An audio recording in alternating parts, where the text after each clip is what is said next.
Jero Brahma desa dan umat Hindu pirengan becek-becek nge gitu. Oh. Mulo keliki mulo biu. Mulo abedek mupuliu. Halo teman-teman yang di Bali ya, harus jengah nih. Yang lain sudah dapat TBK, teman-teman belum dapat.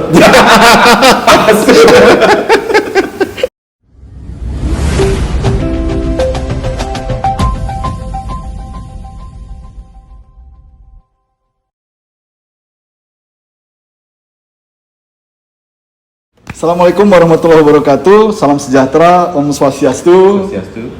Sahabat sekalian, hari ini saya berkesempatan berkunjung ke Balai Pelestarian Kebudayaan 15 Provinsi Bali.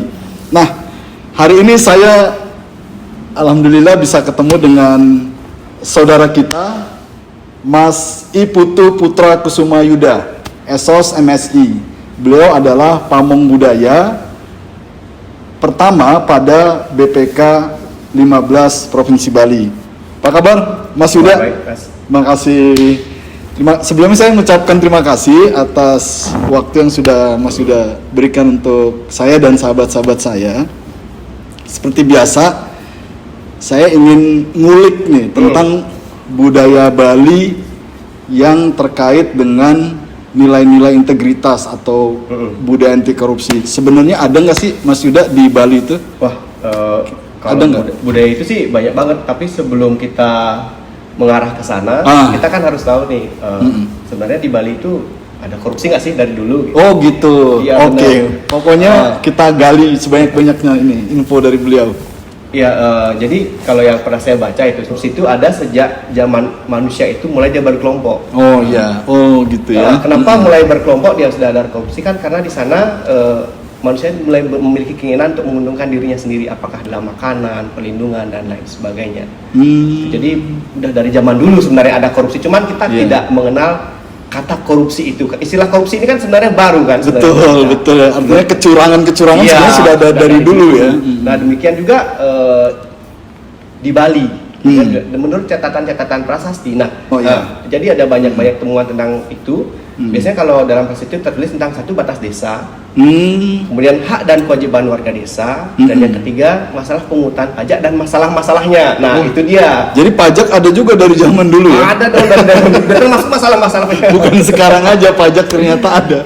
Benar. Jadi dalam masa beberapa raja di Bali itu, beberapa penduduk desa itu melaporkan kepada raja tentang permasalahan si pemungut pajak. Oh itu gitu. tercatat dalam prasasti itu, dan petugas pajaknya. Iya, petugas perpajakannya yang bermasalah. Misalnya kayak gini, si A punya tanah, menurut ukurannya dia tanahnya 72 hektar gitu misalnya. Tapi ternyata menurut petugas pajak tanahnya 100 hektar. Oh gitu. Nah, jadi dia kan harus membayar pajak lebih. Nah dia kemudian lapor ke raja. Iya.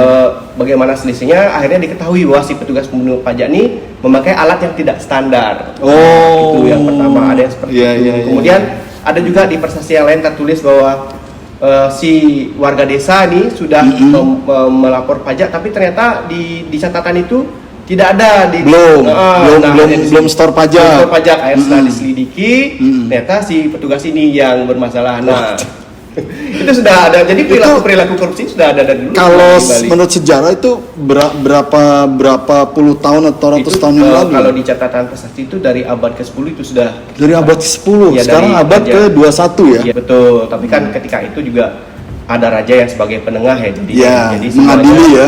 Itu dulu kita bisa korupsi di masa lalu. Nah, kemudian ketika kita bicara masalah perilaku anti korupsi di Bali, tentunya kan kita harus bicara masalah landasan filosofis.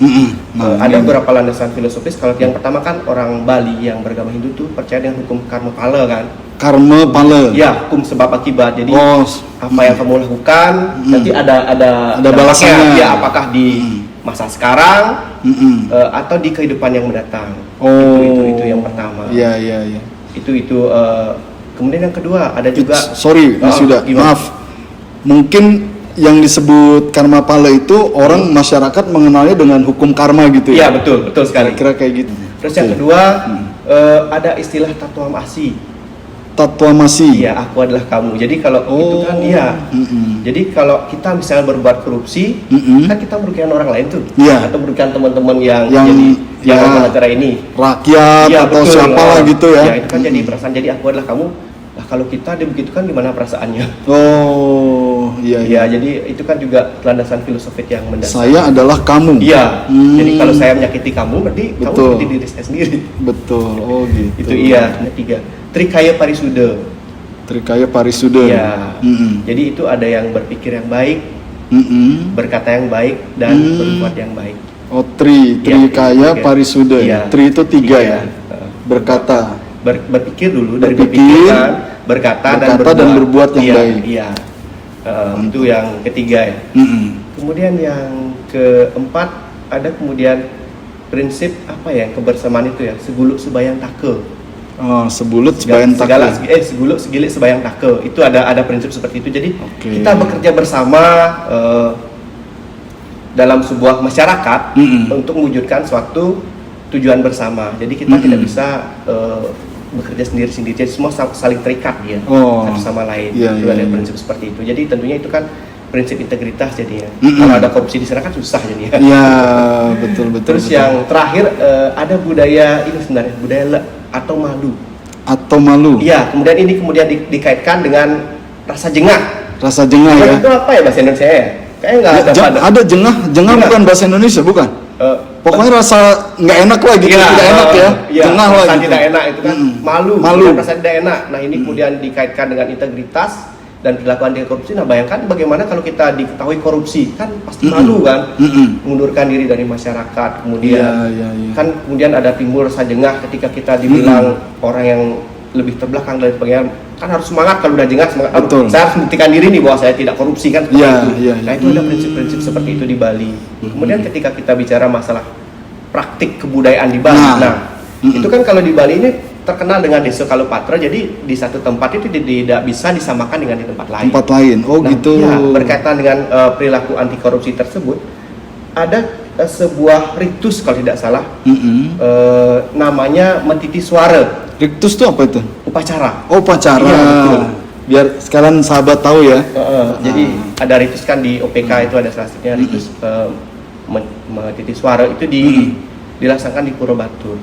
Jadi Metiti Suara itu cuma ada di sana dan itu dilaksanakan setahun sekali dan merupakan bagian dari sebuah rangkaian upacara. Gitu.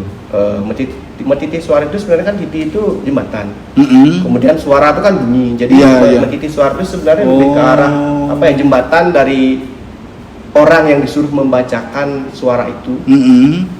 Kemudian kepada masyarakat, apakah masyarakat setuju atau tidak tentang suara itu, dan itu kemudian disautin oleh masyarakat lagi. Oh gitu. Kalau bahasa Bali disebut disurya, begitu ini. Iya.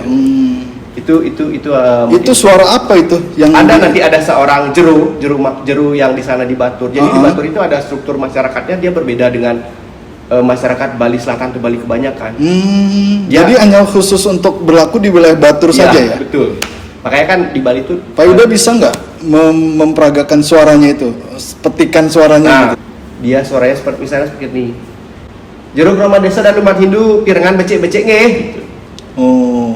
Mulo kliki mulo biu, mulo abedek mupuliu. Kemudian disautin sama kramonya dia Surya, gitu dia. Masyarakatnya. Iya, masyarakat yang hadir di sana. Ya.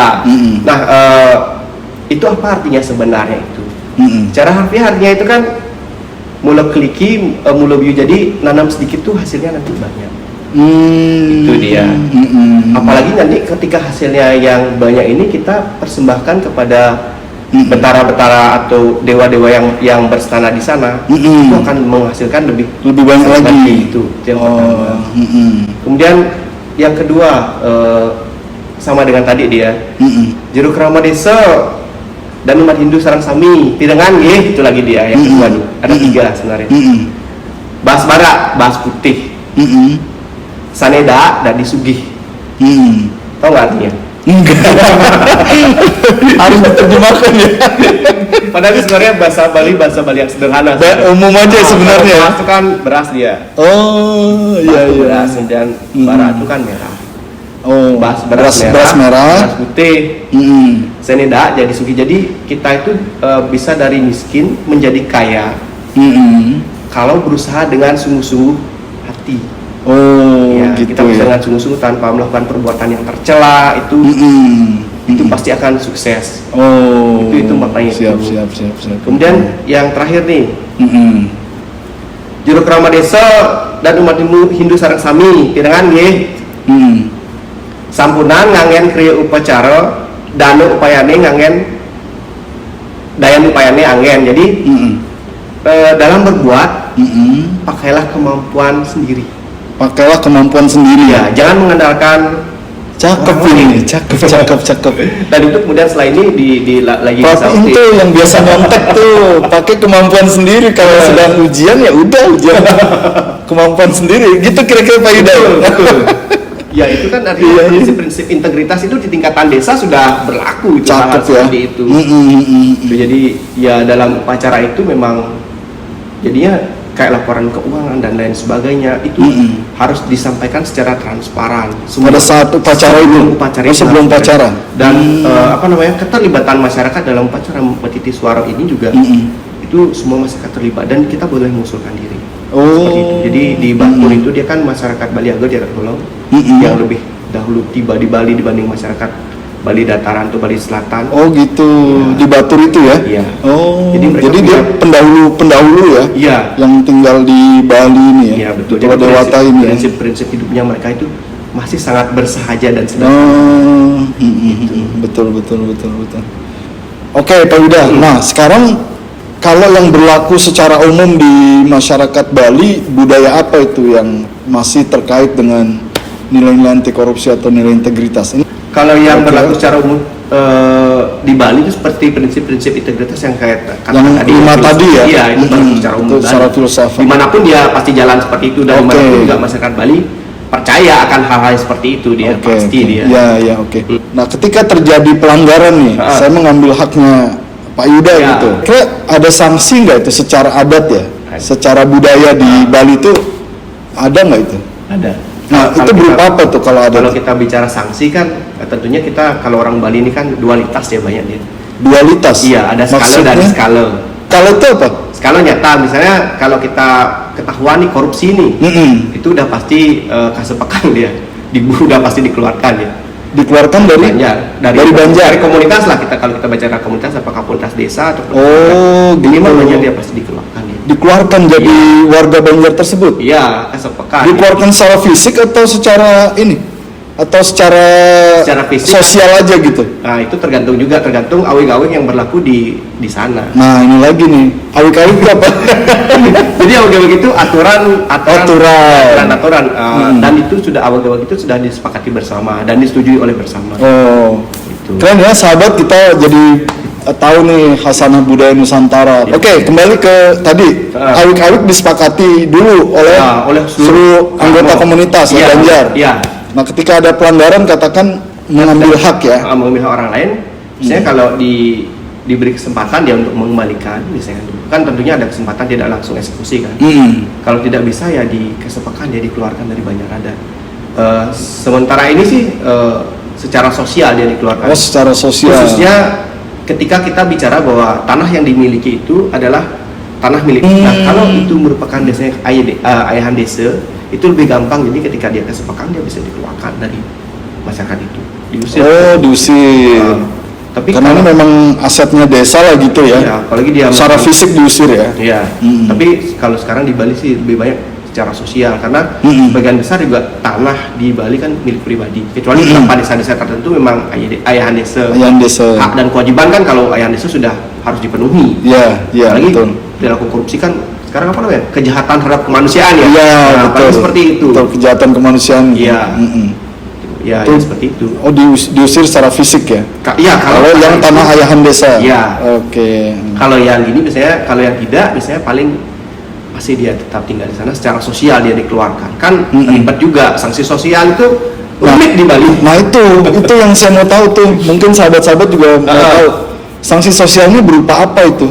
Kalau di Bali ini banyak kalau sanksi sosial ya. Contohnya lah. Yang paling sederhana. Ya. Tidak diajak ngobrol. tidak diajak ngomong sama tetangga. Jadi didiamin. Oh gitu ya, semacam dikucilkan gitu ya? Ya, kesepakan itu dikucilkan. Ada durasi waktunya nggak atau selamanya? Nah, itu tergantung awik-awik masing-masing. Oh gitu. Beda-beda. Tapi itu tertuang di dalam awik-awiknya? Iya, itu harus tertuang dulu di dalam. Kalau tidak ada tertuang kan tidak bisa dieksekusi. Oh, cakep ya. Itu. Setiap banjar punya awik-awik tuh ya? Setiap banjar punya awik-awik, setiap desa punya awik-awik sendiri. Luar biasa ya. Ternyata emang peranatannya sudah dibuat terlebih dahulu ya. Dari jadi zaman dulu. Sehingga ketika orang itu melakukan kesalahan, ini tinggal merujuk nih. Iya. Implementasinya gimana kalau sekarang ini? Kalau kita bicara awik-awik itu jalan. Jalan ya? Iya, jalan. Cakep. Makanya kalau orang Bali bilang ketika kita masuk ke suatu komunitas desa atau banjar itu, jadi keramo itu di satu sisi kita ringan. Kalau kita menaati semua aturan yang ada, ringan. Karena kan kita guyur kan. Iya, benar-benar. Benar-benar. Itu kan jadi berat. Okay. Cuman kalau saat ini kan itu diperberat lagi dengan hukuman penjara. Nah, hukuman pemerintah lah gitu. Pemerintah jalan di desa juga jalan. Desa juga berjalan. 2 kali dia kena hukum jadi. Benar. Iya. Jadi memang ideal logikanya ketika ini orang Bali ini melakukan kesalahan itu berpikir 2 kali ya. Betul. Dia akan kena sanksi sosial di masyarakat adatnya, kemudian juga sanksi hukum ya yang berlaku dalam konteks pemerintahan atau negara gitu. Iya betul. Itu baru dikaitankan dengan kepercayaan kita seperti tadi kan. Iya. Kalau sekarang kita berbuat sesuatu yang tidak baik, nanti balasannya seperti apa? Kayak itu mungkin lebih kepada hubungan kita dengan Sang Maha Kuasa ya. Iya betul. Perasaan berdosa segala macam, kemudian takut kena karma gitu ya. Iya. Itu kemudian kalau sakit kita menghubungkan dengan hal yang seperti itu. Baik. Nah kalau di Banjar siapa yang menegakkan hukum itu tuh? Kalau di Banjar kan sebenarnya guyup dia. Jadi kalau ada satu pelanggaran kan ada rapat yang memutuskan warga. Oh gitu. Iya. Katakan gini, ini contoh saja ya. Ada warga Banjar tertentu, dia entah menjadi pejabat, pegawai di pemerintahan. Lalu kemudian dia melakukan perbuatan yang melanggar hukum lah, katakan korupsi gitu. Tapi tidak berkaitan dengan Banjarnya. Tidak berkaitan dengan Banjar. Nah, apakah teman kita tadi itu yang melakukan pelanggaran itu juga tetap mendapatkan sanksi di Banjarnya atau tidak? Sejauh pengamatan saya tidak. Tidak ya? Tidak. Jadi kalau urusan hukum di luar Banjar atau desa, itu urusannya dia secara pribadi. Oh gitu.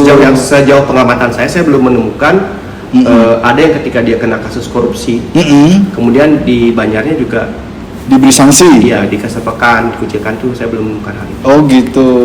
Iya. Karena awik itu kan mengatur masalah hanya sekitarnya situ saja ya. Internal dia. Internal. Kalau sanksi sosial juga sanksi sosial kalau untuk perilaku korupsi dan lain sebagainya kan tentu ada.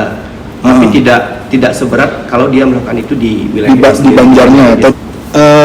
Balai Pelestarian Nilai Budaya kemarin kan di tahun 2020 ya, itu mendapat predikat wilayah bebas dari korupsi ya. Nah, sejauh mana peran budaya Bali terhadap capaian-capaian yang sudah didapat tersebut, baik ketika mendapatkan ZIWBK maupun ya dalam budaya kerja sehari-hari lah gitu.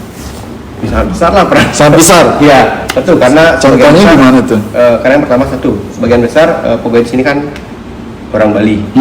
Jadi budaya-budaya yang saya tadi sebutkan itu khususnya kan jengah itu lek itu. Iya. Kalau kita ketahuan melakukan tindak pidana, tidak korupsi, korupsi itu kan malu. Kemudian jengah melihat yang lain sudah bisa juga ZIWBK.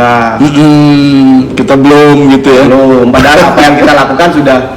Saya pikir apa yang ada di kantor ini, apalagi di masa kemarin Pak Made Darmas jadi kepala kan sudah sangat jauh dari perilaku seperti itu.